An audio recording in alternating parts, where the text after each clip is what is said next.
Welcome to the third video in the Heybegin Basics for Managers series, Invite Your Team.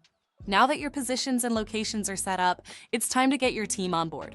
In this video, we'll show you how to invite employees, assign them to the right roles and locations, and make sure their accounts are active, so you can start scheduling right away. All right, let's dive into the topic of sending out invitations. To get started, head over to the People tab in the left-hand menu. Click Invite People, then fill in the name, email address, and select the correct position and location for each team member. Once everything looks good, click Invite, and your team members will receive an email with instructions to join Heybegin. Second way to invite people is from the Schedule view. Just click the plus sign, then select Add and Invite People followed by Invite People.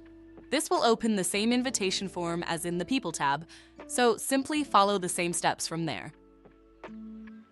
You can also invite employees using a magic link, a quick and flexible way to onboard team members without entering individual email addresses.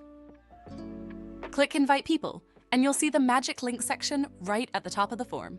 Simply copy the link and share it with your team via text, group chat, or however you normally communicate. It's a great option when you're adding multiple people at once, and it keeps things simple.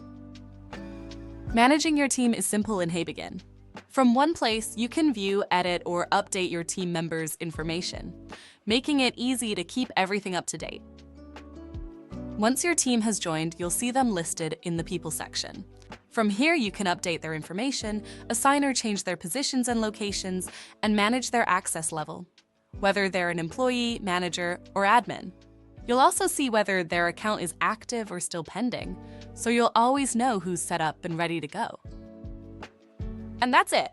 Your team is now connected and ready to be scheduled. Up next, we'll walk you through how to start building your team's schedule, so see you in the next video.